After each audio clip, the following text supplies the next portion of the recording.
Welcome, everybody, to another edition of Hot Program. I am your host with the most, all the way from the East Coast. And as always, folks, I am in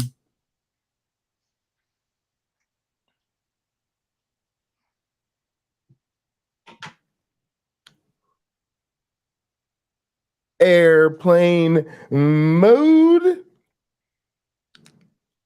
And now for a man who thought a Catholic mass was a group bodybuilding exercise, a man who needs no introduction. How you doing today, my one black friend?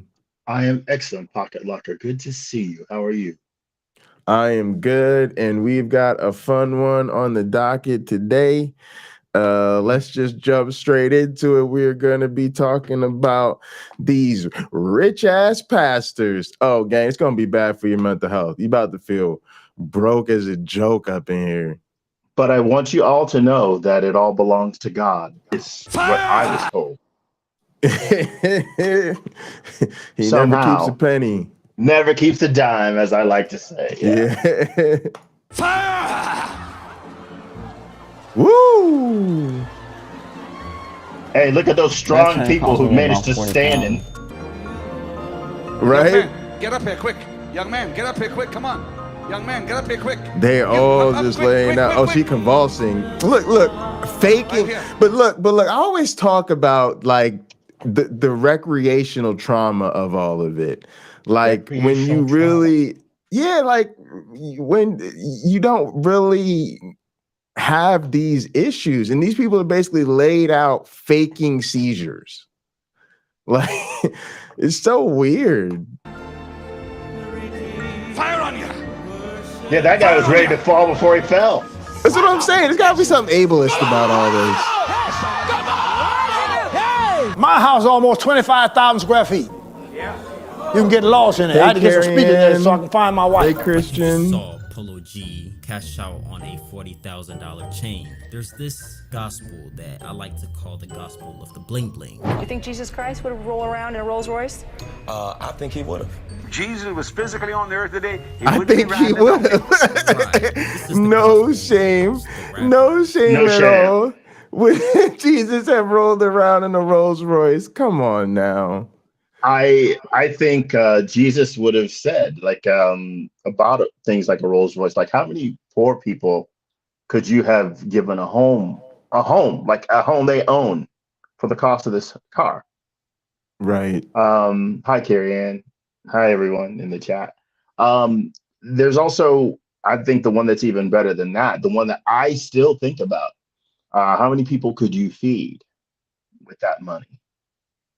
And when you think of the cost of a $400,000 Rolls Royce, you could feed them, some people, for their lifetime with that kind of money. And how much less comfortable would you really be if you didn't have the Rolls Royce, right? None. I actually, I mean, wouldn't miss anything. Part of me thinks, given the just patently observable wealth gaps that we see and how many people are really, really actually struggling, I think not having a much more strict tax code or something like some real serious redistribution of wealth is an actual failure of civilization. Especially in the case of pastors. Aren't that much different, right? Just because these organizations don't even pay taxes. That's, to me, that's the shame of it. I've often said I wrestle with the idea of running, to be a senator or something like that. If I did, I would, or even became president, if that ever happened, I would definitely say, effective immediately, the pastors have to pay taxes. The church, I'm sympathetic because it's an organization that receives donations. So it's like Amnesty International. I donate to them, or I used to. They live off donations. That exists because of donations. The churches would be the same way. If the people are giving the money and I'm giving them a bit of a tax deduction for that, I don't think I need to tax the church unless it charges for parking, does a bake sale. If the church charges for something, then we should tax the church for that. I Because think the we just got church, to tax them. What is but it's there. We're taxing a donation. That doesn't seem right to me. why don't we always tax donations? To me, like No, the reason I would not support that is because they're not. You mean like because you're treating it like it's just a club or something like that? Because to me, like they're not a no, charitable organization. They're not they a are. legit nonprofit. Many of them are 501c3. So the church, let's take that giant church that is maybe the reason. Jay and I were joking before we started that. He asked me, I told him my Wi-Fi was slow. He asked, is there a church nearby? I said, yes. And I joked that maybe they're fact checking their priester as they have their sermon there. So my Wi-Fi is slow. But that church, if I had to put a number on what that church cost, it was about $42 million. Okay. So who's paying for that? The chances are the church members are the ones making the payments, right? Well, those payments are going to be made for years, decades to cover the cost. I mean, I live in a fairly ritzy neighborhood, I guess, but it's still going to take decades to pay that money down. Well, people are donating their funds. The church is spending money on that. One could argue. Then my neighbor has a church that's in a set of like GE Capital mobile home units, right? So he's 2 doors down from me. That's his church. And then there's this other giant, I guess they're a Catholic church that's across the street from him, like kitty corner to him. Yeah, what I meant is that they don't exist to primarily do nonprofit work. Like I actually think it's that is the idea that they should. They are often chartered that way, or they have their 501c3 status, but I don't think they should. Like I don't think like it's just to me they don't actually meet the qualifications because it's not their central thing. But yeah, it's crazy. Let's get back to the tape so we don't get too sidetracked. But yeah, for sure. A rapper is cashing out on this $115,000 chain. It costed me about like $115,000. Just as the rappers are cashing out on their iced out diamond chain, so are the preachers, where if you step into their world of bling, you are met with the finest leather seats of their Rolls Royces, their deposits of elegant multi-million-dollar jets, them gifting status Birkin bags to the members of their church, and of course their Gucci Italian shoes. And how do you think she earned that purse? I don't think he's randomly blessing women with purses. I think there's probably something going on there. Okay, so there's only so much I can say. Maybe next year, after I switch jobs, I'll tell you everything. But there's stuff I can't say right now. I went to a church with my sister in Texas, and she told me on a typical Sunday there are 26,000 people here. Now, as I am, my atheist me is sitting there, my eyes get wide, like 26,000. I'm using my phone, so I don't have my calculator. But let's do some math, because math is my job. I clicked on calendar. So 26,000 people, we can be sure that all 26,000 people don't tithe. There are probably children involved in there. I'm gonna lowball this. Okay. Let's just say weekly, out of those 26,000 people, we're gonna take 50% as people who can't tithe because they're a teenager with no job, they're a broke parent, whatever reason. Okay, we're gonna take 50%. So we're gonna keep 13,000 tithing members. But instead of a real tithe where they have to get 10% of their income, I'm going to lowball that number too, because I bet most of them can't or don't. So let's just say the average donation across 13,000 people is $30. So 30 times 13,000. Can my computer please respond? I should just do this stuff in my head. Times 30. That's 390,000, okay, per week. Now, if you saw this mega church, it clearly costs a lot of money to operate it. Okay. You have staff that do get paid. You have to make that payment on the mortgage and all that stuff. But there's 4.2 weeks in a month. So let's take our 390,000 times 4.2. That's $1.638 million a year. I mean, per month. Okay. It's not a lot of money. Now let's multiply that by 12. That's almost $20 million a year. But we can be sure the average amount isn't $30 per week. Let's pick a more realistic number. Let's say, because you'll have people going to this fancy church, it's prestigious to go there. You'll have people who are making 250, 270,000 and up going to this church. So let's just make the average $75. I wanted to say 100, but let's just say 75. So we take the same 13,000 people times 75. That's $975,000. Let's just call it per Sunday. That's almost $1 million per Sunday. So we know we're steaming towards about $51 million a year if I finish the math, right? So if that is the case, the operating cost for this church is nowhere near $975,000 a week. I'll give them $100,000. They don't need $100,000. I'll give it to them. Right? 100,000 people.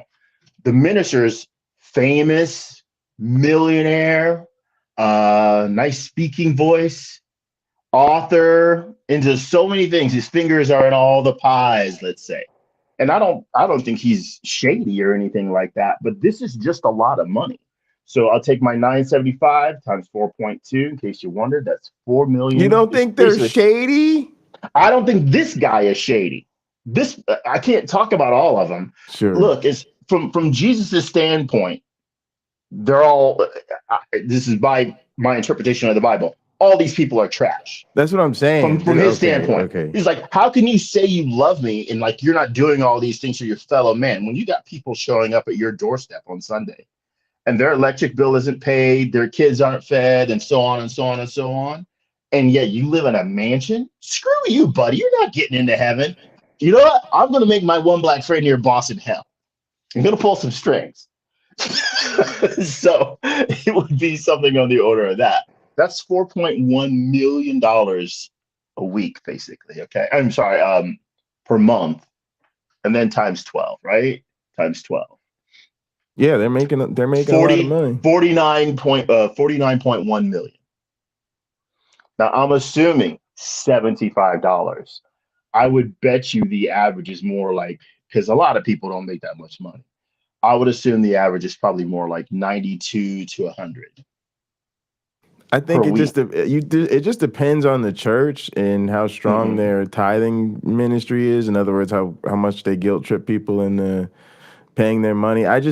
But to me, I think the entire thing is a grift. And so I just think the whole thing's immoral because there's no there. There's no services. They're not offering goods or services. This is why I wouldn't consider them nonprofits, because even their charitable work is less, it's obviously less than their tax burden. They don't pay taxes. So literally you don't have that basic, like, foundational contribution to society. And then when you look at their actual charitable works, I bet you for comparable sized organizations, they're mostly behind. Like if you compared the churches and you could just put them in big aggregates for each, as big of as high up the denomination chain as you can go. So you have a large enough sample size to get the same economic activity, but I bet you they're way less than corporations. Like if we compared the charitable donations of that's interesting. Okay. Like the Southern Baptist Convention to say Prudential or Geico or, just some really big Walmart, something like that, I bet you they're actually way behind. Way behind. Hey, Walmart will let you park your RV there overnight if you don't have cash. I don't know that churches would do that. That's actually an excellent thing for them to say. Yeah, you can do that here too. Oh, that's a whole nother thing. Like when they deny people access to the church for shelter when they're like the largest buildings. Oh yeah, in the Osteen. A lot of them do. A lot of them do that. They don't really want people. It's just a scam, and that's the thing. They don't offer anything. Like it'd be. I don't think it'd be right, but it'd be at least different. You know, when you talk about a CEO, they do at least represent companies that are generating that income off people wanting their goods or services. Now, I think the financial arrangement is corrupt and messed up. You know, but it's a totally different case. All right, let's roll some tape so we get through this. This is not talking of the fake miracles, of course. Hey, Liz Allen. If you've never seen a pastor resurrect a man, well, today is your lucky day.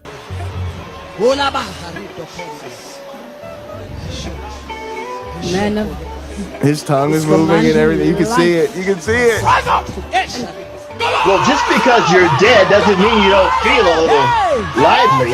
That being said, let's first begin this video with this. My first house cost $14,700. I'm giving you a chance to write your check out.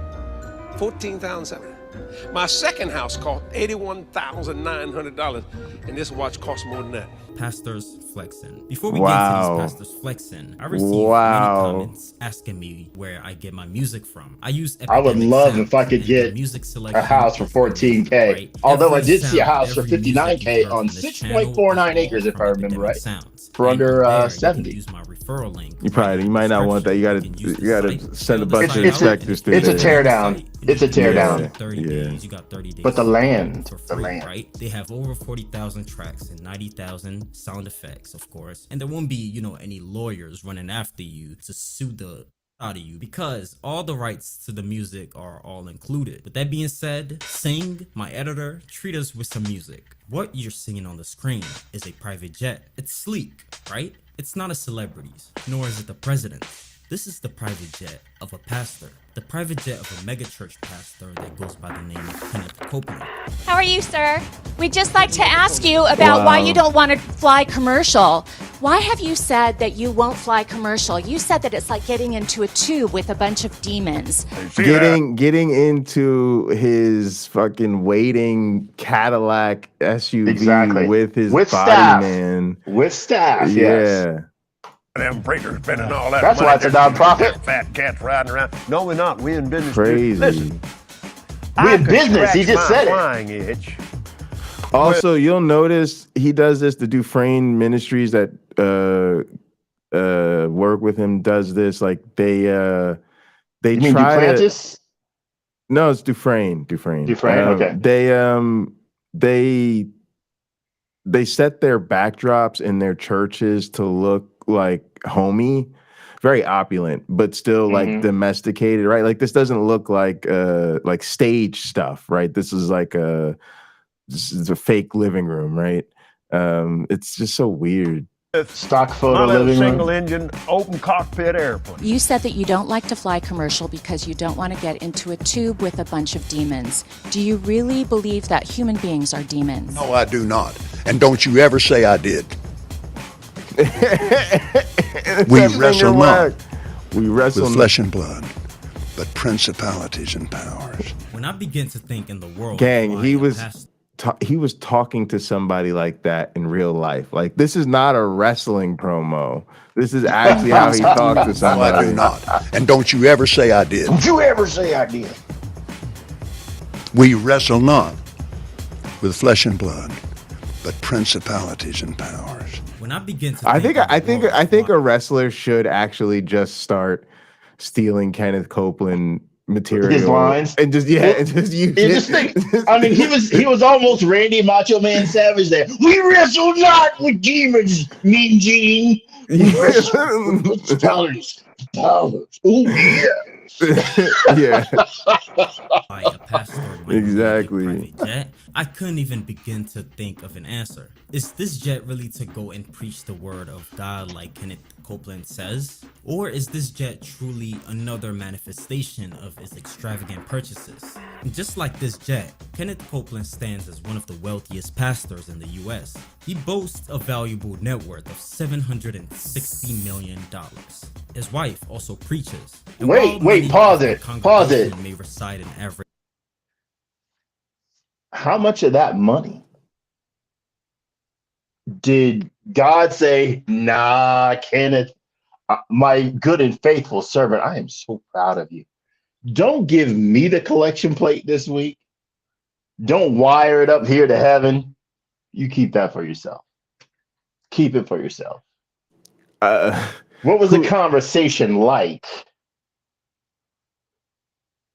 His whole ministry just has to be a cult, and I just think he can get away with any sort of financial structure he wants, and he probably has close friends or family members in almost every meaningful position of his ministry, and so by the time you get to anybody that can even get a whiff of some influence in that ministry, he's insulated by about 3-4 layers. So it wouldn't surprise me, but nobody would even know. Like, there's no questions would even be asked. Like, it would, he just, I don't know.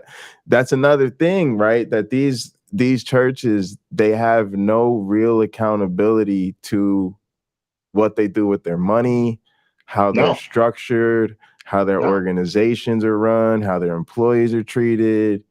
I mean, it's a surefire way to have a hard cap on your career, right? If you go into ministry in the wrong church or the wrong organization, and they don't like you, like, who do you complain to? So let me give you an example. Committee. This isn't everybody, right? It's not every church. It's not every minister. I went to see one of my uncle's sermons. I love the guy. He's an amazing guy. And I told him, like, I'm in town. I want to come see you. Okay, come on over to the service. And so I'm sitting there. I go through the whole service with him, and people are clearly having a wonderful time. Small church. I think maybe 45 people in attendance that day. And they passed a collection plate around, and I put $40 in. Right? This isn't my thing. I figure I'd buy my aunt and uncle lunch, or maybe the staff lunch with that, because there's only like 3 people. So the lady who was passing the basket comes up to me. She goes, "Son, you need some change?" They are not the people we're looking for in this video. They are not. I said, "No, ma'am, you can keep the whole $40. All right. So a Boeing business jet, which is a smaller it's a good sized private jet, according to Liberty Jet Management, is between $2.5 and a little over $4 million for flying 400 hours per year. That's not the cost of the jet. That's using the jet. I was going to say, that's just hiring the jet. Yeah. Yeah, that's just using the jet. So I don't know. I often can't say too much. So we had some high profile people that we needed to fly basically across the United States. Okay. I think there were 9 of them on board. There was 3 VIPs and their staff. So I think a total of 9 people flew on the plane. It was $75,000. Wow. Yeah. I don't even know.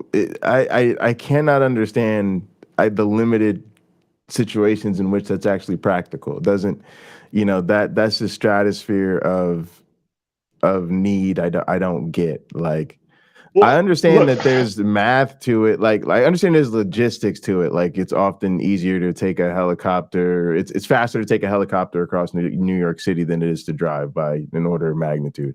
And there's I know that the commercial flying is very slow, and business people need to get from point A to point B faster. But it's crazy. let me give you a different comparison. So I was working in Georgia, not the state Georgia, in the Republic of Georgia, and we had to fly one of our VIPs from California.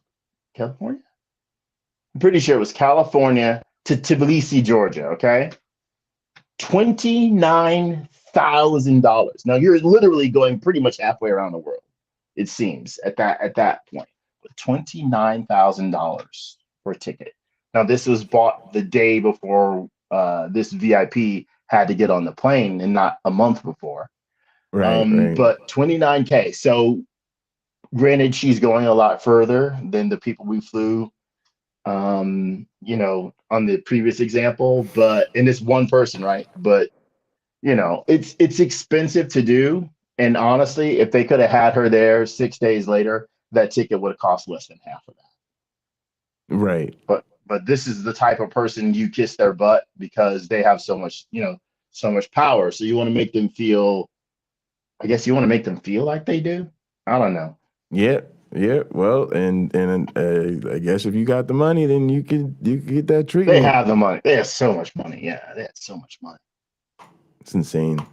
Apartments or live in modest condos. Kenneth and his wife live in this enormous parcel of land right inside their $7 million mansion home, alongside its own tennis court, its multiple garages, and even their very own boat docks. And of course, right, those are all accompanied by their own jumbo jet parked beside their own exclusive airstrip. How did a pastor amass this amount of wealth, right? Where does all this wealth come from? When Kenneth would explain why he needed this level of extravagant purchases, he would respond, "Get in a long tube with a bunch of demons." And right in that clip was Kenneth with his preacher friend, Jesse Duplantis, as they defended their luxury purchases of houses, mansions, and cars. Is this something that's moral? His preacher friend, Jesse Duplantis, is also another televangelist, and even his wealth is beyond our measures. One of my chandeliers costs more than most people's house. I got 22 chandeliers in the house. He lives in a ginormous mansion, zooms around in fancy cars, and he owns 3 private jets. And just like, Creflo Dollar, the preacher, which we'll talk about in just a little bit. And by the way, the name Creflo Dollar makes him sound shady from the get-go. And he wanted to believe on God for a $60 million plane. No, honestly, let me just quote a little Bible for people here, okay? Because Jesus did have some thoughts on shit like this. If you go to the Gospel of Matthew, chapter 19, and we skip on down to where are we at here? I think it's 19. Okay, it's a little before that.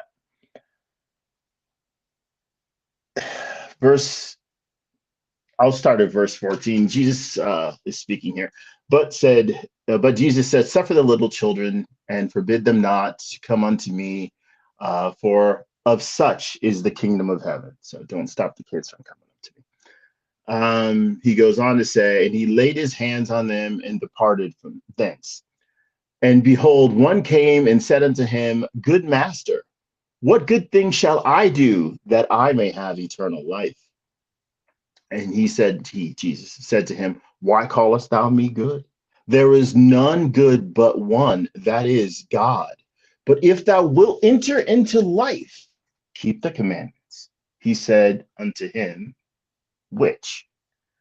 Jesus said, "Thou shalt do no murder, thou shalt commit no adultery, thou shalt not steal, thou shalt not bear false witness, honor thy mother and thy father, and thou shalt love thy neighbor as thyself."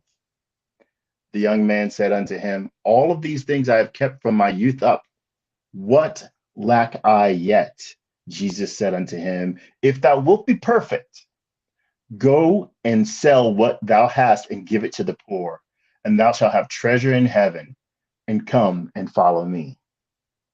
I think confidently, if we ask any of these mega church pastors to do this, we would hear their response from another churchman, Bishop Bullwinkle, who's famous for saying, "Hell no, to the no, no, no, hell to the no." Yeah, that's a guess, but I'm pretty sure. And ironically, that is the straight-faced advice they'll give to their congregants who are going through trouble. By all means. Yeah. The plate is coming by. The church is trying to do these great things under the name of God. We actually have all the money we need, and it's in your pockets. Yeah. Church gold. That's what that is. That's the exact message. Okay. To do what I've been called to do. The airlines, they don't fly my schedule. Jesse's collection. The airlines don't fly my schedule. There it is. He's in Atlanta. There's Delta there. They go anywhere, anytime, pretty much. Wife, as they gracefully exit their 2019 Chrysler, entering into their Falcon 7X jet that's valued at, guess what, $54 million.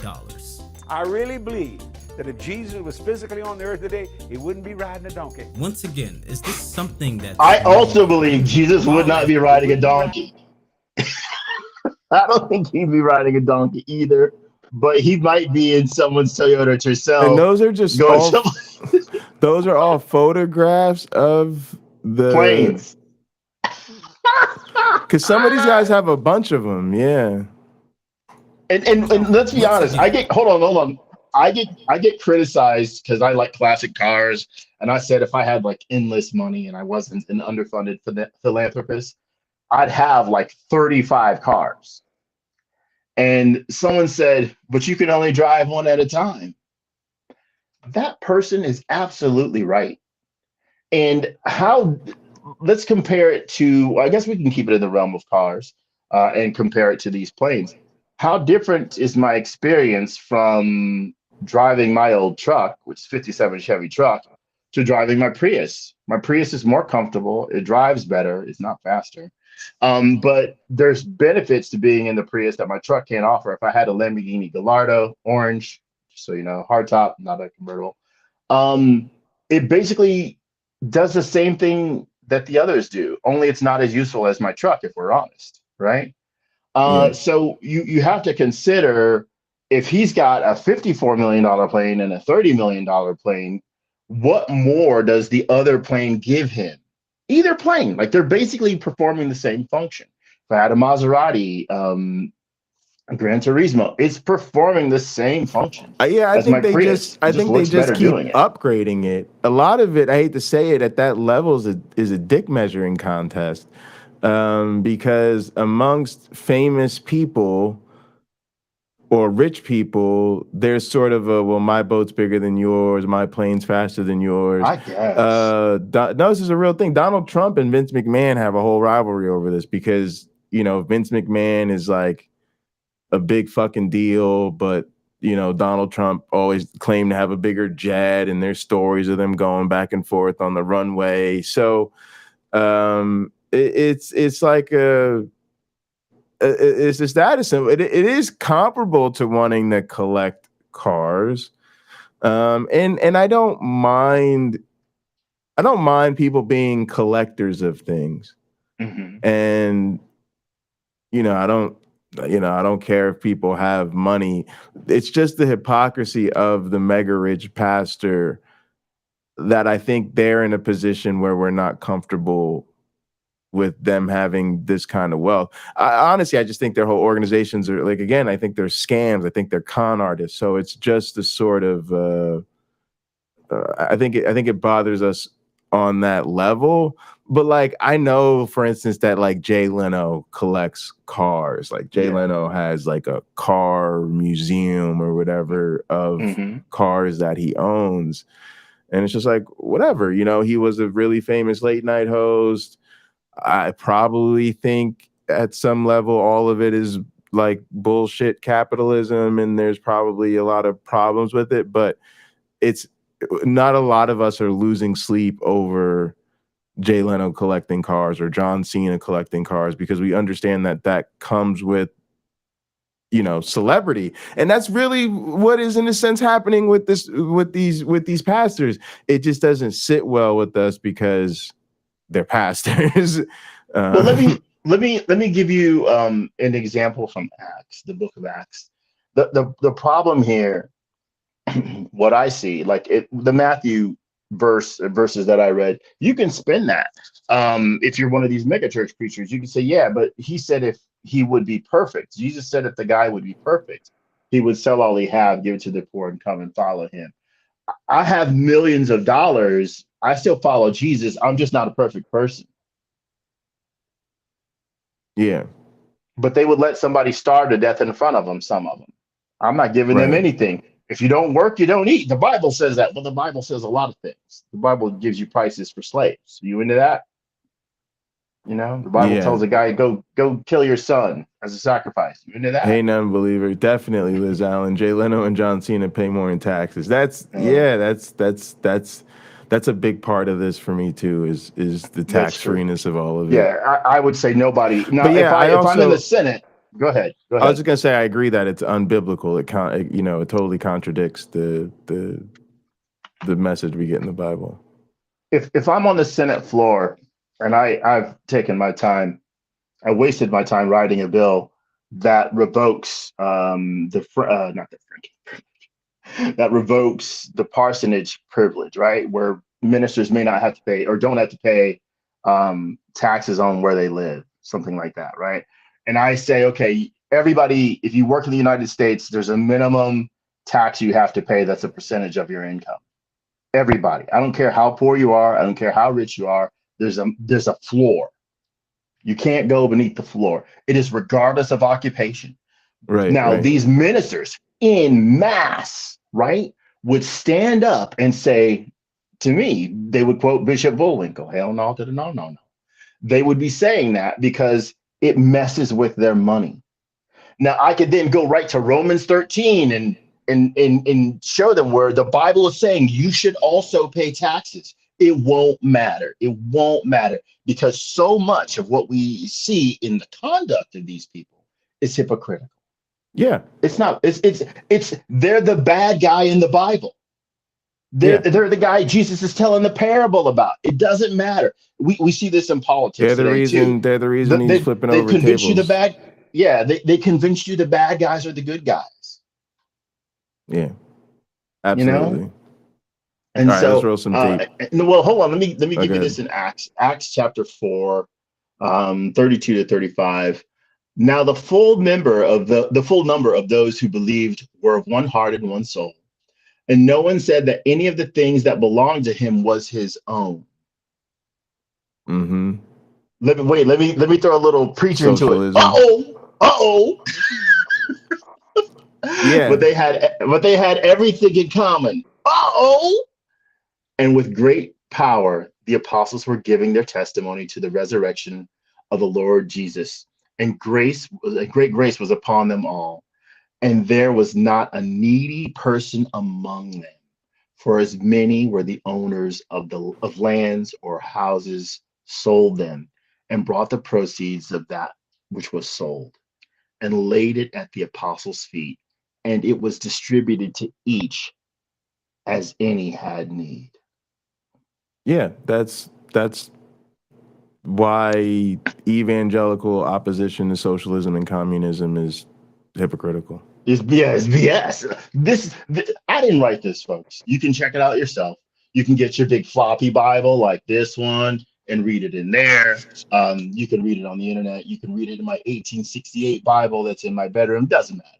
You can read this all over the place in the Bible. In pretty much any printed complete Bible. There's something to this effect said in Acts chapter 4.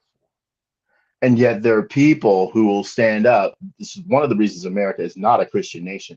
There are people who will stand up and say, that's not in there, but it is. If I said this to Marjorie Taylor Greene, she would have a freaking stroke. If I showed it to her in her own Bible, she'd be like, there's no way. Because why? They're the party of personal responsibility. This isn't saying don't be responsible. This is saying be so responsible and so faithful that you can let your prosperity looks out for others that you don't even know, that you're not related to. And if you have a need, notice it says in verse 35, and laid it at the apostles' feet, and it was distributed to each as they had need. Mm-hmm. So the person who needed their kid needed the surgery, they got the money. The person who needed a goat for milk, they got the money, and so on and so on and so on. I've heard, and I don't know what the name of the church is or even if it's true, that one church was having an issue with people tithing. So they took their money out of the bank and they had all this cash. And they said, okay, everybody, we're having an issue with tithing. So come up here and take what you need. Because there's people who think, I guess, they can't make it. Come here and take what you need from the money we have here. This is all the money we have. And people did exactly that. They went up there and they took what they needed. And what that church saw over time is the replenishment of those funds and an increase in tithing. Yeah, so that's bold. Citation needed. Citation needed. That's bold. But, yeah, I don't buy it. Don't buy it. Well, I look. It's an urban legend. being a fan of the human condition in psychology, so I think something like that could work beautifully in the favor, just like any of these mega church pastors. Yeah, but that's why I say citation needed, because it's the initial thing. Yeah, it'd be great. Everybody, yeah, would work wonderfully, except for that initial act of churches don't give up that money. A church is like a landlord, and your tithe is your security deposit. Nobody has ever seen that money back. I've got my security deposit back every time. But it's serious. They're a black hole for money. All right, let's get through some of this tape. Is this something that's morally right? While at a book signing event, an Inside Edition interviewer would question Jesse about his lavish belongings. But in a blink of an eye, this interviewer would be escorted out by Jesse's security team. Why do you need a $54 million private jet? We're not doing any kind of interviews right now. I'm in the book. I just like to know why you need a keep your hands off me. Why are you people touching me like this? Because you need to let go of me. Add some ice into his vanilla cake, right? That's crazy. It's like an assault. Jesus is totally on board. I can hear it hollering. And these guys are just TV. I don't want. I said, what'd you do with her? He said, I made her outside edition. If you were to begin to think of why a pastor might need jets, big houses, and luxury cars, right? What could the reasons be? Is it greed? Could greed be the reason why Mr. Jesse Duplantis bragged about his 22 chandeliers? My chandeliers cost more than most people's house. I got 22 chandeliers in the house. What are these preachers' true intentions? Now, I'll excuse the expense of the chandelier because Jesus is the way, the truth, and the light. And chandeliers are for light. Does it not appear that they love money more than they love God? Because when you hear a pastor, someone that's supposed to be a man of God, saying things like this. I was on television. He said, I heard you was a millionaire. I said, that's not right. That's not true. He said, yes, it is. I said, no, it's not. Multi. Now, add that to it and you'll be all right. Oh, he couldn't handle that. He liked to have had a fit. And I said, you mess with me, I'll buy this station and I'll fire you. Yeah. Oh, he didn't like that, did he? Oh, my goodness. That was a little fleshy, but it felt good. Does this not make you question the true motives of some of these pastors? You know, what about their congregation? You know, what about these pastors' church members? Are they living this lavish? The woman who rode the bus. Let's take a look at World Changers Church, the towering temple sitting in the city of Bronx, owned by the affluent pastor Creflo Dollar. On Sunday mornings, Creflo could choose any of his cars to arrive at the church. It could be his sleek Rolls-Royce Phantom, his Hummer. And because the lackluster airlines don't fly Creflo's exclusive VIP schedule, he could even choose to cruise on his private jet. In which way is this jet important for your ministry? Well, in order for me to do what I've been called to do, the airlines, they don't fly my schedule. As Creflo Dollar sits comfortably on his plush leather Rolls-Royce seats on his way to his church, there's Mary, a woman who worships at his church. She's walking towards a bus stop to catch the bus. And that's funny so enough, crazy. Mary sees no issue with this, right? In fact, she wholeheartedly supports Creflo's purchases. Most definitely, most definitely. We support our pastor. That's what we're here for. I don't have a problem with it. I think the kingdom of heaven should be rich. Has Mary fallen for the lies of the prosperity? They're crazy. Wait, pause. Okay. I used to ride the bus to get around. So I'm no different than Mary. If I had to ride the bus now to get around, I would. I'm not so proud that I need to be in a car the whole time. The woman who says she thinks the kingdom of heaven should be rich. Okay, let's think about that. Because your treasure should be in heaven, right? That's what the Bible says, right? So the gospel that these people, this happens a lot. The gospel that people believe isn't the gospel. Sadly, the way the human, and maybe this is a beautiful thing with evolution, I don't know. The way the human mind works is it conflates things, right? It confuses things. It combines different component parts from different ideas into one. Now, sometimes if you're an engineer, you can invent something like an airplane as a result of that. But sometimes ideologies are invented out of that. If this woman, not the bus rider, because I think Mary's probably more closer to what Jesus would be looking for. It'd be literally what if God was one of us, just a stranger on a bus? Literally, there's a song where God is taking the bus, not a McLaren. Right? He's not getting to work in a McLaren 720, he's not doing that. Where you going, Jesus? Church. But the idea that to have it all down here is a better idea than what I just read in Acts, to where, hey, you're willing to contribute to others, to sacrifice everything you have so that others could be comfortable. Because that is a greater reward. You're not going to be uncomfortable because of that design in Acts takes care of you too. If you have more than you need, you're never going to have less than you need. You're going to have just what you need. And so will other people. And that has to have a value. And that's why, like, if I go to the grocery store at Thanksgiving time and they say, hey, they have these turkey dinners that they want to give to poor families, they're doing it for like $18 or something like that, or $20. I'll say, okay, I'll take 5 of them. And they're looking at me like, 5? I'm like, I was a kid where this stuff used to come to my house, my apartment that we lived in. Yeah. In the projects. So I feel very strongly, like last year, one of my coworkers was doing some work for me, and she goes, she looks at this receipt. She goes, what's this for? Why are you deducting this on your taxes? I said, I went to, there's an organization called Stuff the Truck where they give toys to kids. And I saw it. And I said, well, what are people not giving that you need? And I went in the store and I bought the stuff the guy gave me on a list. And then I went to the front counter and I said to the lady at the Walmart, I says, hey, I'm buying all this for Stuff the Truck. I'm not keeping any of it. Can you discount it? She was so happy. She says, yes, I can. And she discounted nearly everything in that buggy. Wow. And I walked out and I gave it to Stuff the Truck. Here you guys go. I had bicycles, helmets, and and the guy couldn't believe it. I'm like, look, man, I'm one of those people. A lot of the time I have more than I need. And I'm not shy about sharing it, because there are people who have needs. And I grew up being one of those people. So when I'm in a place where I can share, I do. There just isn't enough of those people, right? This is like the Mr. Beast conversation. I just don't think society should be, we shouldn't have that need in the first place. And the government can bring about more effective change than individuals. And unfortunately, the other problem is the churches, because that's where most individual excess goes. Most people don't have enough to tithe 10% and give donations and stuff like that.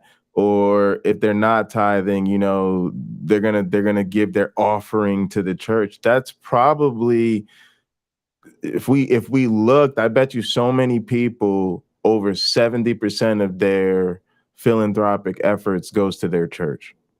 Which again, that's interesting. Goes It'd be to interesting, their church. Yeah. So I just wish we did more on a institutional level. I'll keep that in mind. No, it's not to blame. Obviously, we're always happy people are unselfish. I'm just saying, like, it's the scale isn't large enough for me. But I don't know. I don't disagree with what you're saying. I think the idea of getting people together who would love to volunteer, finding those people and giving them opportunities to help. Like the ACA does that ramp building project where they build ramps for people who need ramps to get into their home. The ACA, let's just say, I don't know what their numbers are. Let's just say they have 12 people who do this on a normal basis, on a monthly basis, right? If this was popularly known and widely advertised, I think they could triple that number. Easily triple that number. Sure, but we have and then anybody billionaires, right? Like the idea is to go after rich people, go after corrupt organizations like churches, take their money and redistribute it. Like it's just you have to understand that the money the church has is redistributed wealth. It is this Acts 4 money. It just doesn't go out into the community. Right. It goes in Creflo Dollar's pocket, right? Yeah. It goes in Jesse Duplantis's pocket. Think of it. If let's just take Kenneth Copeland. He's worth $700 million. Let's say that's absolutely true. In places like, I don't know, the jungles of Central America, Africa, the Philippines, India, if you just said, I'm going to take this $700 million and dig fresh water wells for small villages. How many wells do you think you could dig with $700 million? I would argue you could fulfill every single known and unknown need on Earth for fresh water wells with that money. That's what I'm saying. Like we could solve this problem. Yeah. Right. So again, if you need evidence that there's a God, this isn't something you could use as evidence. It's just not, because God lets that go on. Meanwhile, these guys are trying to figure out which jet to spend $50+ million on. Really? Exactly. So God's but let me address the kingdom of heaven should be rich, lady. Do not lay up your treasures. Sorry, do not lay upon yourselves treasures on earth. This is the Bible, not me. Matthew 6, Matthew chapter 6, verse 19 through 21. Where moth and rust destroy, and where thieves break in and steal. But lay it up for yourselves treasure in heaven, where neither moth nor rust destroys, and where thieves do not break in and steal. Evidently, the thieves are right there in the church. They have a key. For where your treasure is, there your heart will be also. Right? So if we think of that lady wanting to grasp onto the prosperity for the kingdom, it's not about that. It's not. This is going back to Acts. It's just we're doing it together. We're seeing to each other's needs. That lady's I don't think that's her game. That lady's just a mark. It just shows you that religion just gets people to agree with clearly immoral behavior because, yeah. All right, go ahead. Experiencing bumps and sudden stops. Her pastor is lounging comfortably in his private jet, gliding through the air like he's a swan on the lake. And this was when it came to me that Mary might be the product of the prosperity gospel. Imagine strongly yearning for something, like a car or even a cure for a sick loved one. We all have had such heartfelt wishes, right? And then we begin to look for a place that can promise these wishes. This place becomes the church. We often start looking at the church as this place of serenity. You know, everyone is offering their hearts and devotion, and the atmosphere is filled with a sense of unity. And then a pastor comes out of nowhere, demanding money to come out of thin air. Then the atmosphere changes. My sister, I know you've been reading the Bible. Is it for you to stand in front of a church and demand money to come to you? But God says it's time for us to tell that money, you don't belong to the wicked, you belong to us. And I want you to get in the right place. Money coming to me now. Who is this? Who is this minister? I don't even know. Put some money, put some anointing on this money. You put something up here. You put. Prosper. Drop money at the altar just so you can walk on it. Is it to tell the church that your house? You know what? Maybe Jesus. Two-story house. What is that? Maybe Jesus nailed himself to the cross, saying, "Just get me out of here." Just give me. I'm done, you guys. These guys are insane. I'm going back up to heaven. I think this is it. I'm not familiar with this guy either. My house is almost 25,000 square feet. Oh my You goodness. can get lost in it. I had to get some speakers in there so I can find my wife. Or is it to believe God for a $65 million jet? If I want to believe God for a $65 million plane, you cannot stop me. You cannot stop me from dreaming. They discover life on Mars. If you think a $65 million plane was too much, if they discover that there's life on Mars, they gonna need to hear the gospel, and I'm gonna have to believe God for $1 billion space shuttle because we got to preach the gospel. Oh my goodness. She would have sent the radio.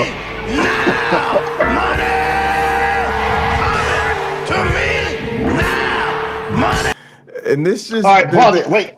Wait. So in this clip, this is so wonderful. You see both sides of the problem. You do. For those in the congregation that are chanting along with this, they're missing the point of what the Bible says. They're missing it. Hold on, let me hold one up. They're missing in case this is used by another YouTuber, they're missing the point of what the Bible says entirely. Yeah. Because it's about things. This is nothing to do with righteousness. This has nothing to do with proper conduct in your community. This has nothing to do with lifting other people up. This is utter selfishness. And the Bible goes on to say Satan is the god of this world. If that's true, Satan is the best manager of people in all of history.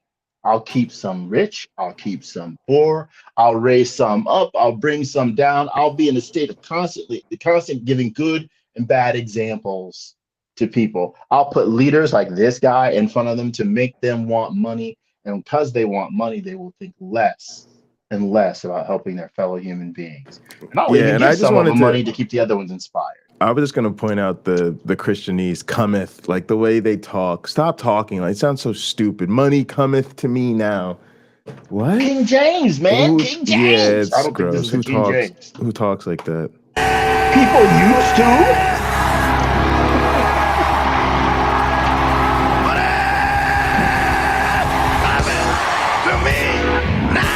These are the teachings of the prosperity gospel. A gospel often far from the truth, right? A gospel that tells you they're all far follow from the truth. God, you can get everything you want. You know, that money you wanted, you can have Pause that it. sick Pause relative it. you wanted. Pause it. Pause it. Pause it. Why do Christians think that way? Now, a lot of us here on the podcast, in our audience, are non-believers. And you probably got that way. A fair number of you probably got that way because you actually read the Bible. Does the Bible say that God will give you what you want? Does it? And Jay, I'm going to speak in some old-timey King James because you're supposed to pray ye believing that ye already have it. Yeah, I think there's verses that some people use to support that. Cured. And Sure. the thing about this gospel is that Mark 11:24. It's right there in the Bible. It's right there in the Bible. Let me read this in non-King Jamesy English so I can make you happy. NIV. I don't know why I just didn't pick that up.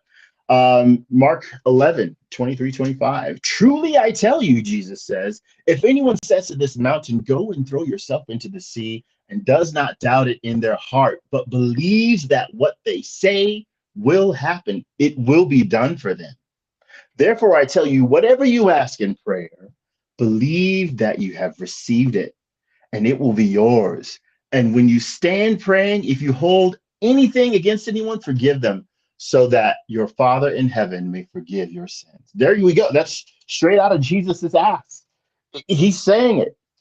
You got to pray that when you pray, believe that you got it, and you got it. This minister that stands up in front of all those people and has them chanting is no different than what Jesus is saying here, other than he knows he's going to get richer and most of them won't.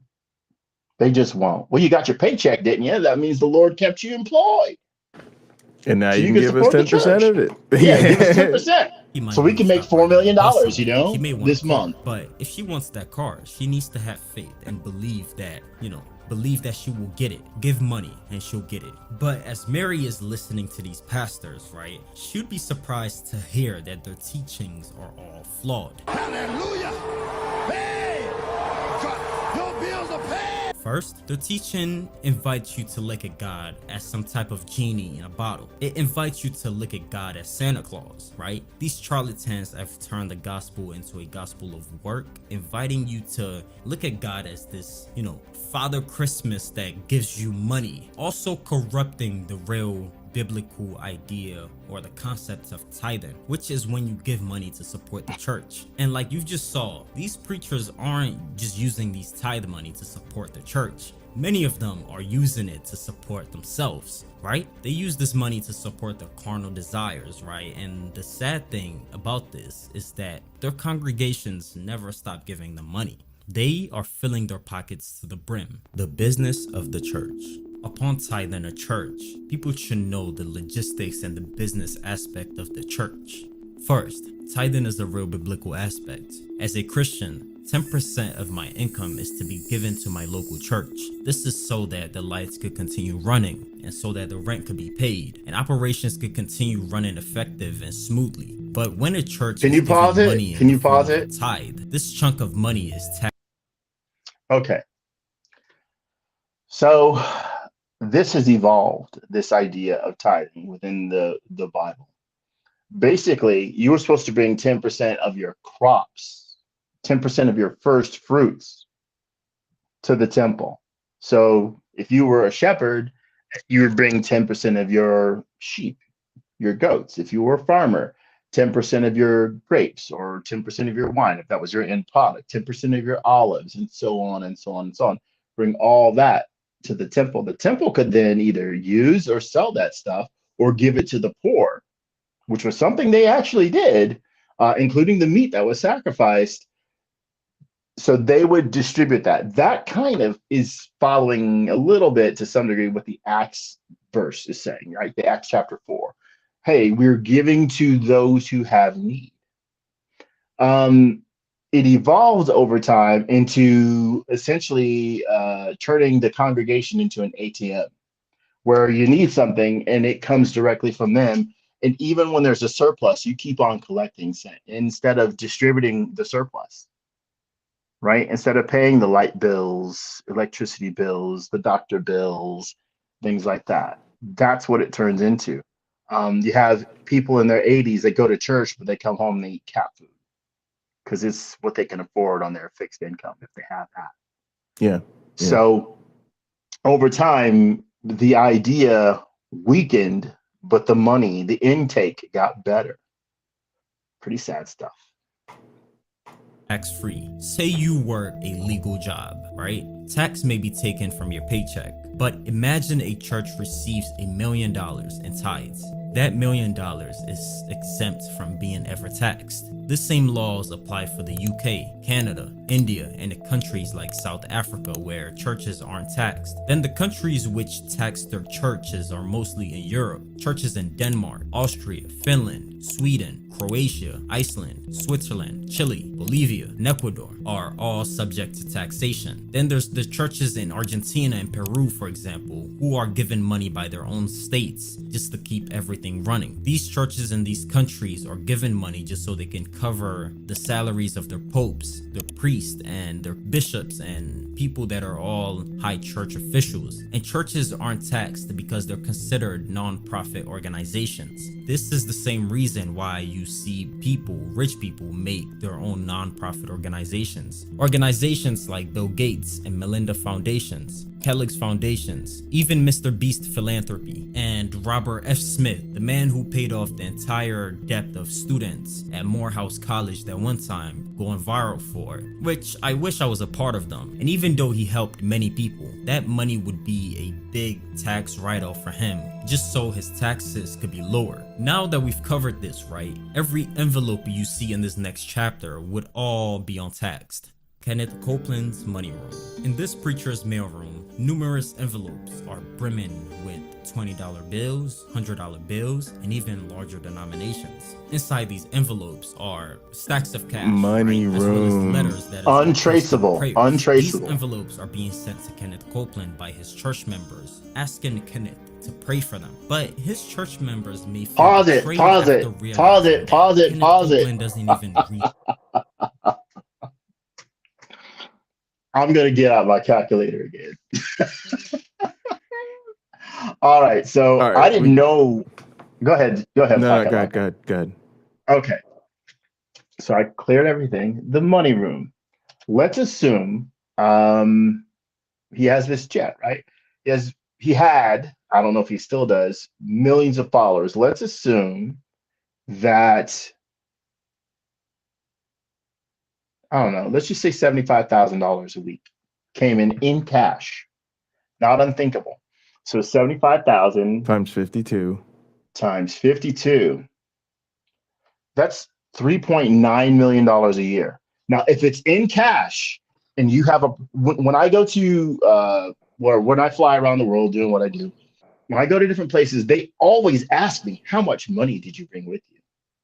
I'm constantly told you cannot carry more than $5,000 cash, or depending, you can't carry more than 10. So like if I have staff, people will get different money because there are things we need US dollars for. And if I'm going to a country where US dollars are hard to get, I have to bring them with me.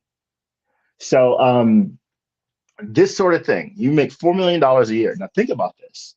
Let's just give them 20 years of having a plane, okay?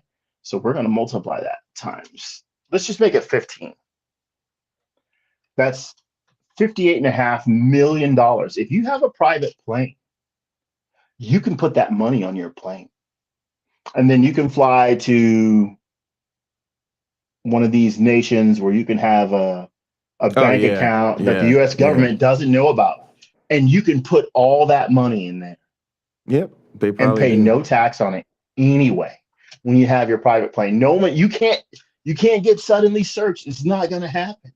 You're buddies with the ground crew. You're buddies with the officials in the next country that you go to. There's no way you take them out to steak, you wine them and dine them. They never had it so good. And they're buddies with someone who loves the Lord.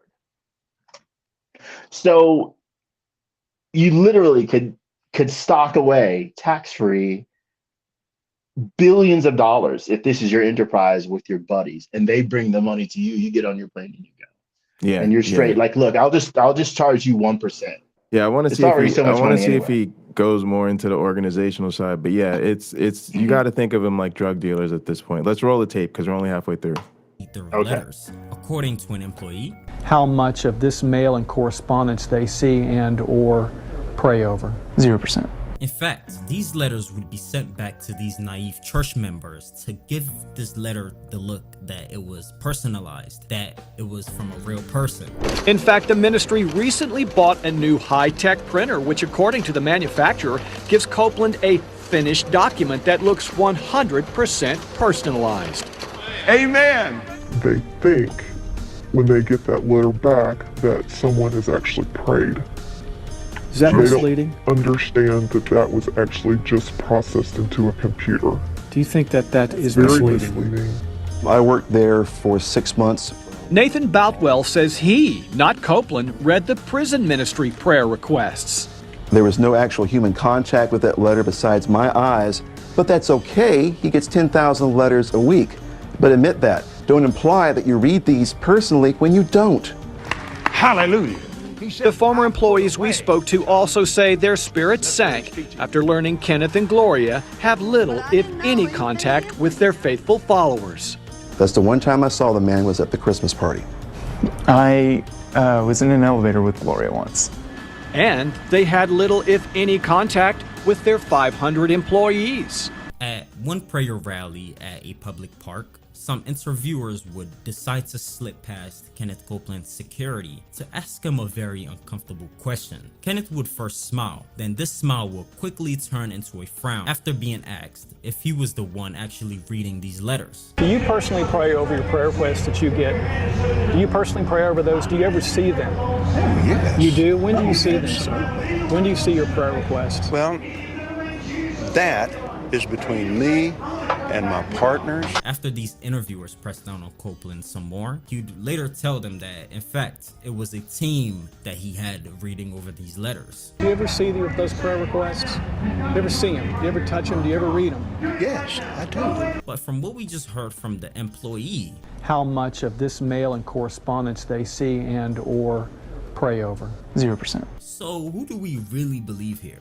I personally wouldn't believe a preacher that's dressing from his head to toe in luxury fashion, pastors in designer fashion. It looks like this. See that go? See on them shoes? Get a shot of this, boys. Get close. Come on, man. Look, I paid a fortune for them things. Suck in there, man. See that go? Some of y'all got that in your teeth. Okay. Gold is very, very expensive. As said in the Bible, Jesus Christ himself barely had any clothes. Heck, he barely had a place to sleep, right? But some pastors can't relate to this, right? There's some pastors blinging in designers from their head to toe. Here is Pastor Mike Todd in some $700 off-white sneaker boots. Here is Pastor Robert Madu in his $2,000 designer shoes. Here's Pastor Darius Daniels in some $900 Fendi sweaters. Here's Pastor Lusco rocking a $3,000 Saint Laurent jacket. Here's Pastor Chandler with a $3,000 shoe on his feet. And lastly, this is Pastor Toby with his entire outfit costing over $1 million.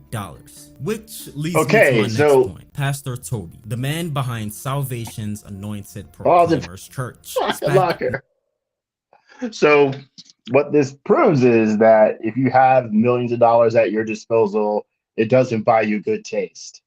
I'm not the first person to point that out. I won't be the last. But yeah, it's silly. I mean, we honestly can't have this discussion without repeating ourselves that there's no need for this level of lavishness with these guys. I'm not. Yeah, and it's just conspicuous consumption. The taste is the price. Yeah, I've known a lot of millionaires, and I've met. Let's see, I don't know. I might have met 2 billionaires. I know for sure David Geffen is a billionaire when I met him. But I don't know if you saw the way David Geffen was dressed when I met him at Gabor Chupo's art gallery. You would just think he was a regular dude if you didn't know who he was. Yeah, just a regular dude. Nice shirt, jeans, nice shoes. Probably didn't cost $11,000 for all of that stuff. His car, I don't know what he was driving. I didn't pay any attention to that. We just talked. Anyway, but there's stuff like this that just blows my mind. And I have known people who sort of brought themselves up and became quite wealthy. And there's a certain level, I'll tell you what happens. I'm thinking of one particular friend. I owe him a phone call. He didn't know what to do with all his money. He didn't know what to buy. And so the fact that something cost, let's say he needed a new car. He could have got a Toyota for 35 grand and had it be loaded with everything he would ever want in a car, right? For 35 grand. But that wasn't a sign of success anymore, because if you are a secretary, you can have the same car. You got to buy something more lavish, right? There had to be something to distinguish him in his success. So his father had, oh my gosh, this Rolls Royce was a beautiful car. So his father had this beautiful. Father-in-law had this beautiful Rolls Royce, and I think he looked at his father-in-law, who brought him up, right? Who trained him and helped him to get where he is. I think he looked at that and said, well, these are markers of how well I've done in life that are evident for other people to see. Now, this is a church-going guy who, when last we spoke, he barely went to church anymore. He didn't need it. That's why he didn't go. He didn't need to pray to God. He became one, being able to get all he needed by writing a check, snapping his fingers, or swiping a card. Yep. you know. Nation. So this pastor is one heck of a character, right? When you imagine this London-based pastor, the first picture to pop into your mind. They even say more money than God, right? Man, right? You see him posing in this $1,000 design fashion in his church members, and with his church members emulating his style, exuding fashion forwardness, pink, with all of them transforming the church into a literal fashion show.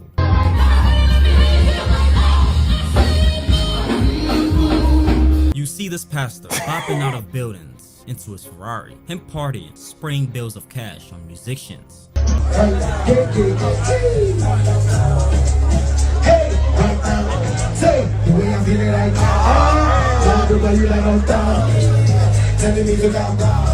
You also see him buying the women of his church $30,000 Birkin bags. Logan's very nice. He bought me this terrific gift just completely out of the blue. Is that so? Totally unexpected. It's called a Birkin bag. A Birkin bag? Oh my God. A Birkin bag? You've heard of it? Of course.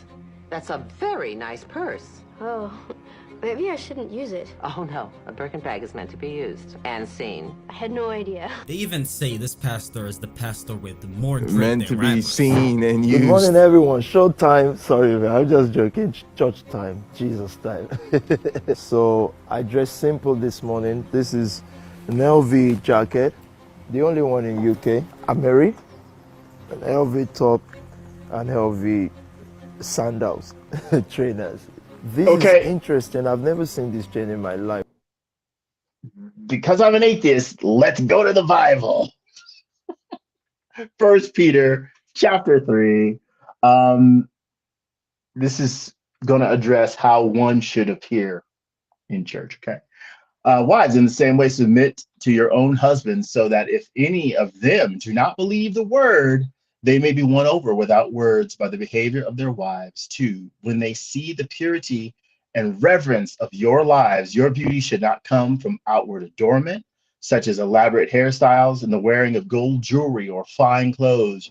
Rather, it should be that of your inner self, the unfading beauty of a gentle and quiet spirit, which is of great worth in God's sight. Okay, we're not seeing that out of these ministers. What are they doing? This section is talking about the fine clothes, right? Yeah. Where's the righteousness? Where's the righteousness? It's nice that he can give his coworker a Birkin bag. His mistress. I gave whoever she is.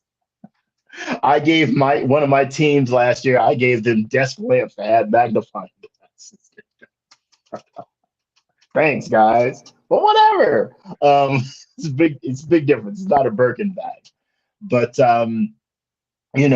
clearly this isn't scriptural, right? There's better ways for him to have distributed that money to people who were in need. He could have bought a lot of people just a regular bag who might have actually had a need for one. Again, feeding people, fresh water, And then again, you've got the entire congregation trying to emulate this, and so they're falling into bad habits too. When I say if Jesus was real, he probably was a scammer. When I say that, like he was a con man, we could just focus on this one guy and the fact that his congregation is trying to copy him. That's all you need. That's all you need. And then you start telling this story about how this guy did all these miracles. You never have to show proof, right? The Bible never shows us proof. It's just a bunch of stories saying this or that happened, saying this or this thing would come into being. It would happen.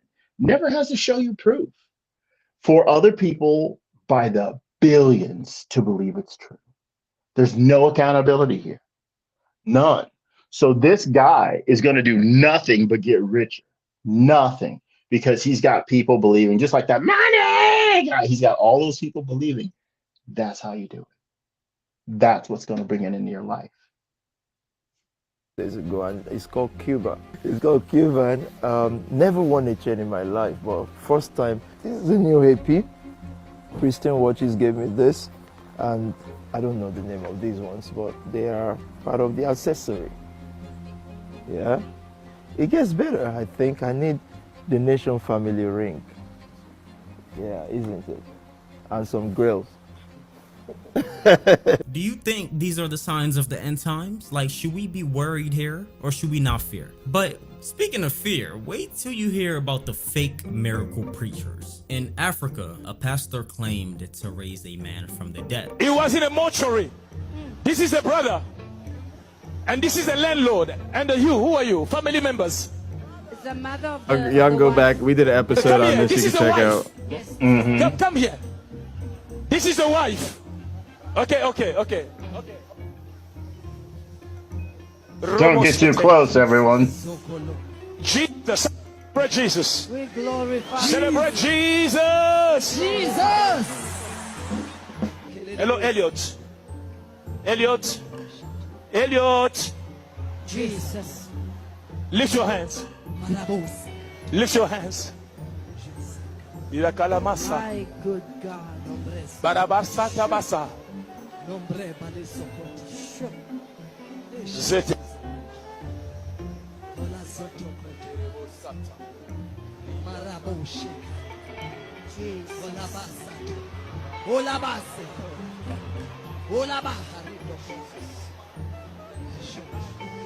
Man of is commanding life. Rise up!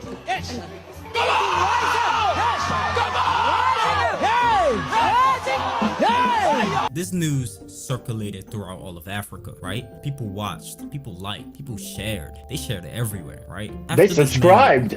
They would serve him some steak and some rice, you know, probably because he hadn't eaten in days.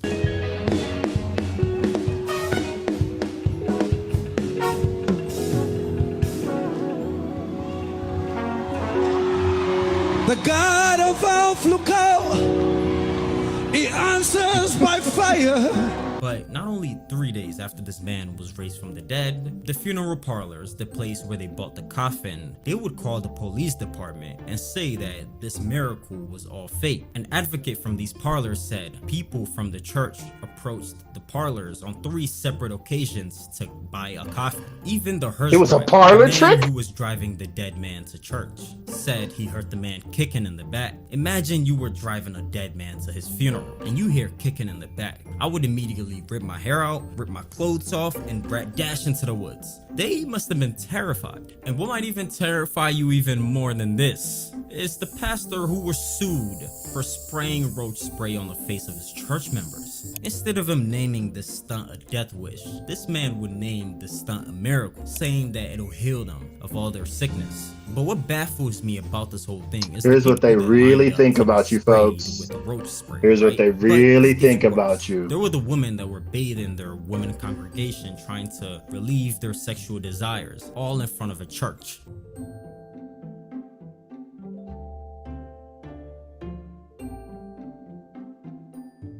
Then there was the pastor who walked on the bodies of his church members, claiming that this would bless them.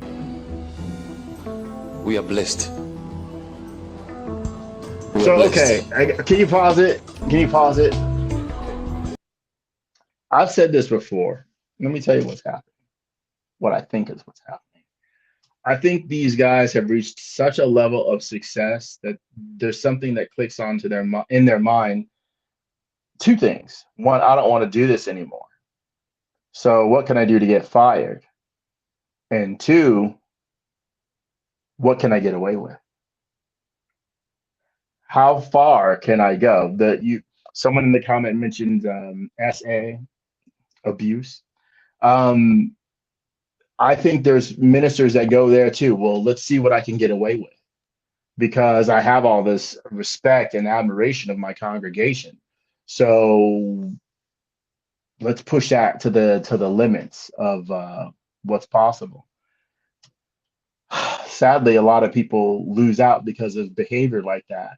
And this guy walking on his congregation members, this guy, the other guy spraying them with roach spray. It's all seeing what they can get away with, I think, at that point, knowing that for the most part, nobody's going to say anything other than some critics. But the faithful that show up every week and pay their money for the theater that they're seeing are going to keep doing it. You might get a few that walk away, but then there'll always be those people who said, wait, he walks on you and you're blessed? That's all I have to do. And for every one you lose, you get 2 more. Yeah, this is why this should all be illegal. All of this should be illegal. I really do. And how could we forget about the petrol pastor? It's abuse. This pastor was making his audience drink petrol, having them under the illusion that it blessed their pockets. And the worst of this, many of his church members lined up one after the other to come and drink petrol for a sort of miracle. And you could probably already tell. There's even more. There was one time that same pastor commanded his church to begin eating grass. And immediately you'd see all of the members of his church drop to the floor, with all of them beginning to my eat mulch. goodness. And the crazy part about this was that many of them did this, right? They all dropped to the floor, ate grass, digested it like they were some type of farm animal. Then you probably seen this clip. There was that one pastor who failed miserably after trying to defend how he spent his ministry funds. There's a series of documents that total almost $50,000 to limo land. In 2013 and 14. Limo land? Yes. Okay, what was that for? That was to cut the Mercedes into a limo. In June of 2013, there's over $6,000 worth of charges for the Disney Resort Hotel in Anaheim, California. Do you remember that? Yes. And did you go? Yes, I was there. It's honestly crazy, right? And just like those fake miracles, a miraculous man would wave his sweater and thousands would fall. This would be the miraculous story of Benny Hinn. This guy, Benny Hinn, was a miraculous worker. Cancer! All the pain is gone in his chest! See, no. How is this not illegal?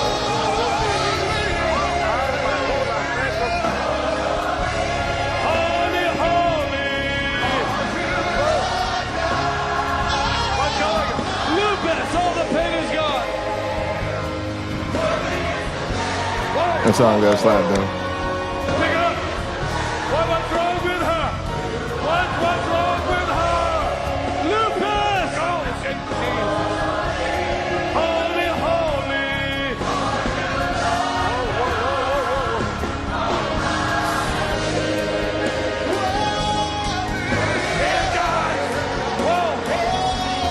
Doing these miracles at World Healing Center's church, it looked like Benny truly had some power in his hands. Okay, so let me.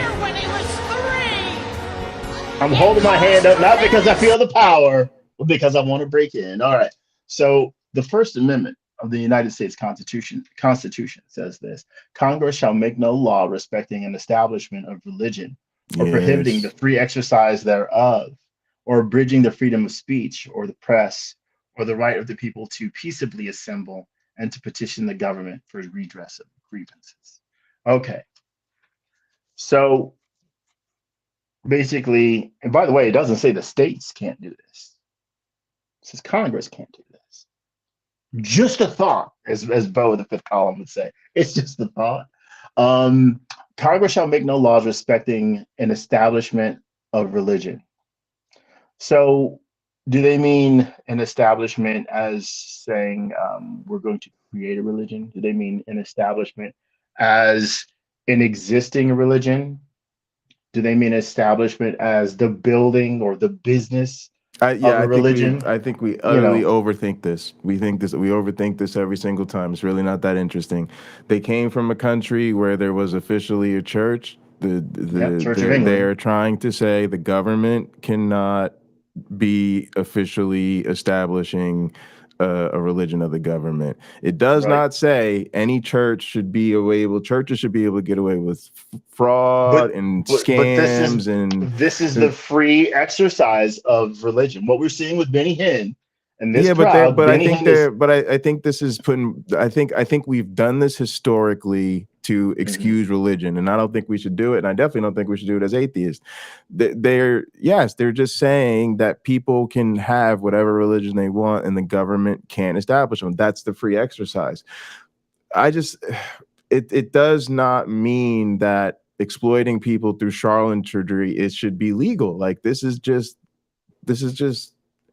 The way we practice religion is immoral, and I don't think it should, I just don't think it's right to put it on the founding fathers. Also, the way we practice religion is wrong. So even if the First Amendment did say that, I don't care.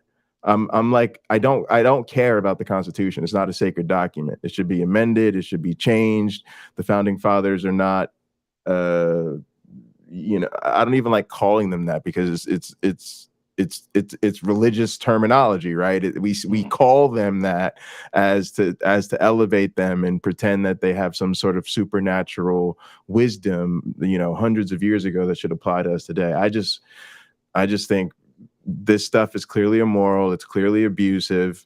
Either people are crazy, they're insane, or they're being exploited, in which case this is coercion. And I just think we make excuses for it. Yeah, I don't know. It just bugs me. But yeah, I mean, that's because that's the conversation, right? We take those words and then we can't do anything with that, right? Because we're always, well, it doesn't mean this and doesn't mean that and doesn't mean this and it's like, I think it's pretty clear what it means. And I just think that the religious sort of fervor in our country wants to shield itself behind the Constitution, and we wouldn't let any other organization do that. But I want to point out something Carrie Ann says, and forgive me for not being more addressing more things said in the chat today. Accountability laws can be written within the rights of religious freedom. That is the absolute truth. And we can say accountability laws can be written within the space of free speech, and they have, and so on and so on and so on. Yeah, and it's like we don't allow hate speech. We don't allow hate speech, and we don't allow fraud. If somebody came to my door and sold me a vacuum that didn't get things out of my rug, and they went all around the neighborhood promising that they had the best vacuum, and they knew that vacuum didn't pick up dust, we'd put them in jail and hold them financially liable for all of the crimes that they had committed. Religion it's just a shield people can hide behind, and then they can get away with anything. But Pocket Locker, here's the thing. Let's take your example, okay? It's a fine example. Because religions, the various religions of the world, all make claims, right? But their claims are not demonstratable. I can go to Mark chapter 16, right? Go to the end of the Mark chapter, the Gospel of Mark, and show you that evidently there is almost no Christians walking the earth today, based on something Jesus says about those who follow him, his believers, will be able to lay hands on people and heal them. They can drink deadly poison and not get, harmed by it and such. I can interview Christian after Christian and find none of them had this ability. Not one. Or maybe there's one or two, which would be remarkable. But that's going over a sample of nearly 2 billion people. And maybe Donald Trump won the 2020 election. He lost twice. He lost the Electoral College. I mean, he won. Lost twice. But that's just what some evidence suggests, right? I mean, that's what I'm saying. We can play this game. If we play this game with religion, we could play with it. There's the fact that none of their claims are demonstrable. Religion is given a pass. Religion is given a pass. And I'm saying it shouldn't be. Okay, well, from my perspective, it's theater, right? To some degree, it's cosplay. But we know it's Dungeons and Dragons, literally has dragons. Sure, but we wouldn't allow Dungeons and Dragons to exploit people like this. I just think it's clearly victimization. Also, they don't know that. They don't, right? They don't think they're cosplaying. They don't think that they're at the Dungeons and Dragon convention for the weekend. They believe Jesus is that he's up there telling them, I'm gonna heal cancer to the point that you can't feel it. Like, I just think that is real exploitation of people. It's real. There are real victims here. Yeah. All right, let's try to. I agree. This. So, but look, I think that the intelligent thing to say is Can you offer me a guarantee of anything that's useful other than belief itself? Is there a real guarantee? Can you guarantee me change? And if you can do that for me, it should be applicable to everyone else on the planet if they did the same thing. It doesn't work that way though. It's not that strong. It's not true. So go ahead. All right. Symptom. He could not speak correctly. He stuttered for 13 years. Bring him up.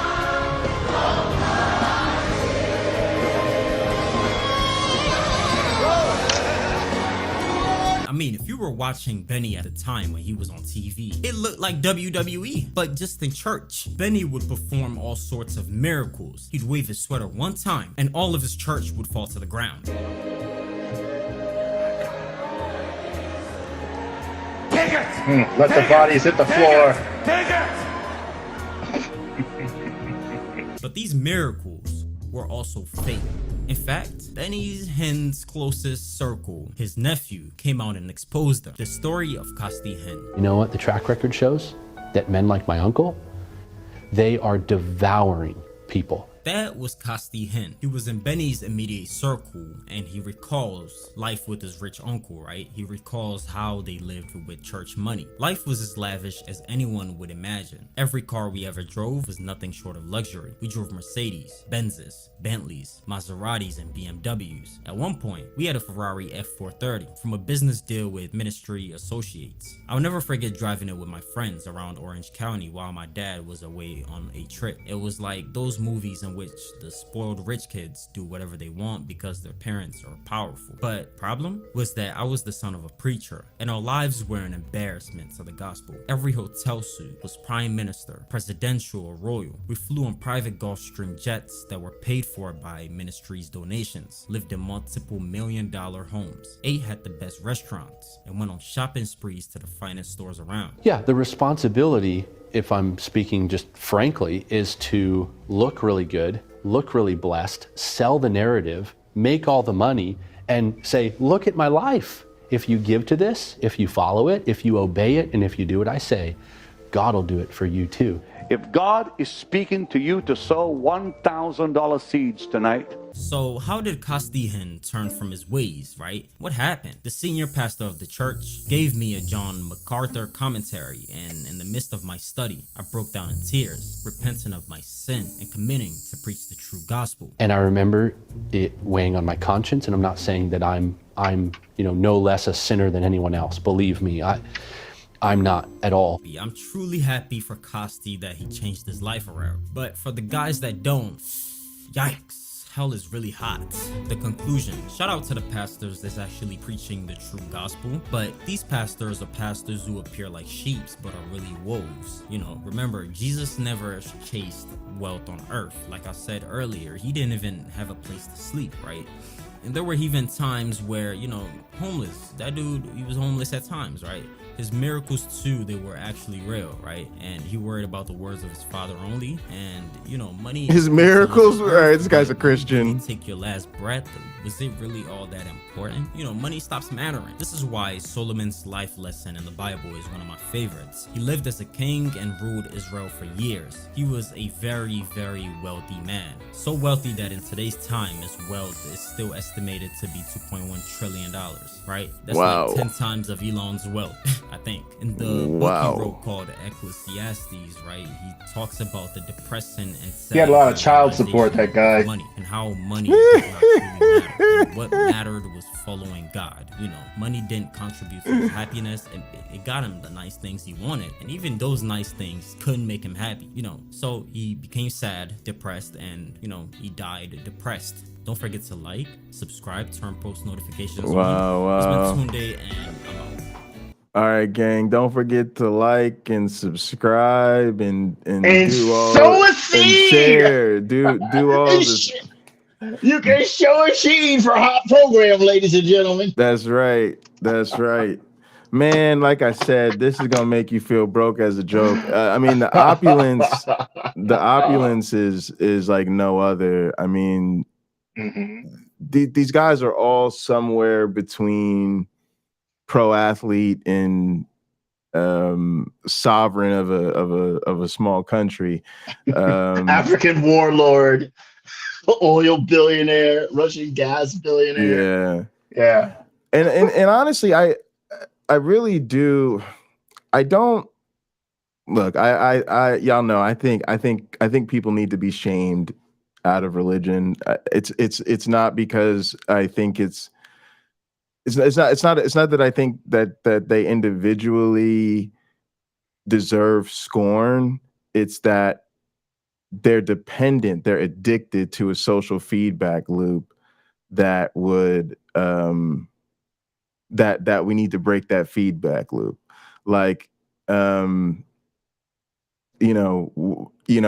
reason we can't do this with drugs is because they keep getting you high, right? Like one way to quit drugs. No, but seriously, one way to quit drugs be if they stop working. If they stop working, right? And religion is a drug, and it's one of those drugs we can actually break that feedback loop because people aren't actually going to go to heaven. They're not actually going to live forever. What they do actually get though is favor and esteem and social benefits for being part of a cult. And for most people, we wouldn't give them that. We wouldn't esteem somebody for being part of QAnon or being one of the hangers on of Heaven's Gate or something like that. And we certainly not if the cult was known for prejudice, like the KKK or something like that. So then what I think happens is the people that are sort of lower down the food chain, they become the suckers. So there's the con artist at the top and the suckers at the bottom. So you have people who are quote unquote genuine Christians, but they're just doing the grunt work and the leg work for the people at the top. Even these small churches, like my grandfather, he doesn't run a big church, but he's still beholden to the faith. He's still promoting this cause. He's still repping Team Jesus. And the fact that he's seen as a genuine man of God because he's not rich, but he does all the sacrificial stuff. To me, it's just like doing PR for a bad organization and then like not even benefiting from it. It's like, it's tough because I know that there's a lot of people who we think of as like, well, they're genuine believers and they're just going along with it. They're just okay, but then they're suckers. They're you should be concerned about them. They're the people being they're not taking my money, right? I'm not giving 10% of my income to the church, and if I get sick, I'm not going to the church for help. I can see the pocket locker meme now. Christianity, there's one born again every minute. Yeah, there's one sucker born again every minute. Yeah, exactly. Sucker born again every minute. I love that. I'll make you one after this show. I just gotta grab a screenshot. That's a good one. Well, I do think it's unfortunate that there are people who I guess you and we obviously disagree on our perspectives about religion. I think. Hang on, we can't hear you.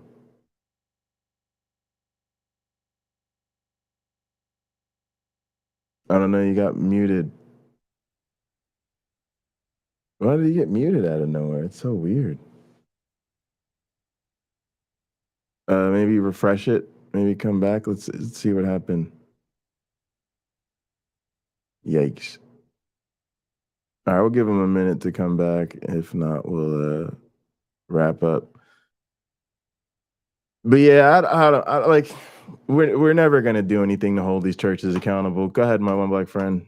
Can you hear me now? Yeah, you're good. Hooray! All right. So I think, as I was saying, we disagree on whether or not religion should still be a thing. I think it is useful. It can be useful, as the saying goes. It is useful. to some. For those people who need Jesus or whatever they got, Buddha, to get off drugs, to stop beating their spouse, to be good parents to their children, where religion calls them to be a better, improved version of themselves. I think religion is absolutely wonderful. But what we're seeing here in this example from that video is the rampant abuse that takes place and hurts, whether they know it or not, the lion's share of the people caught up within a religion, where they're being abused by the people at the top. And there's a double standard, obviously, that's there. We should be able to see, like what's said in Acts 4, where the benefits, the prosperity is shared amongst the members so that everyone has what they need, so that no one goes without need. And maybe that can be a church too, where like, look, this is a church. Don't join our church if you don't have a need or you can't fulfill one, because we want you to give enough that the people who can't pay their light bills, who need a new wheelchair, who need a ramp built in the atheist community of Austin, isn't in their town. We want to meet those needs. Like, that's the idea. Like, if you're not into it, don't come. But again, there are those people who would speak out. It's like, hey, isn't that socialism, where you're taking money from the people who have it and giving it to other people who don't have as much? Or what was it? From each according to their ability to those according to their need. Yeah, something like that. That's what they're saying in Acts. They're giving it to who needs it. But even the people who have the most money don't have those needs for the things that money can do for them that they can't fulfill already. Yeah. So some of the ideas that are there, I can see a certain beauty to them. I practice that to some degree myself. I'm not giving away everything I have, but I do give away things I have. I help people when I can, whether it's my time, my knowledge, what have you. I share, and I'm happy to do so. So there are always going to be people like that. I'm not special. There are always going to be people like that, but there are always going to be people like the ones we've seen in these videos, where they are caught up in taking advantage of their congregation. Where the people, I don't know how much calling out there is within the religious community, right? Just like the essay stuff that we see. Do we really see anybody calling these one religious organization calling out another for those problems? Are they really doing it? Or is it the secret that they all have? And like, well, look, you're going to look at us if we look at you. So let's just look away from each other. Mm-hmm. Yeah. All right, folks. Well, that's going to do it for this episode of Hot Program. Thank you all so much for tuning in. There are links in the description for my One Black Friends channel and my channel as well. Don't forget to like the video, subscribe to the channels, and as always, be good to yourselves and each other. I don't know where my One Black Friend went. Okay, here he goes. Hey. But yeah, I was just reminding people there are links in the description. Like the video, subscribe, all that good stuff. Be good to yourselves and each other. All right, we'll see you next time.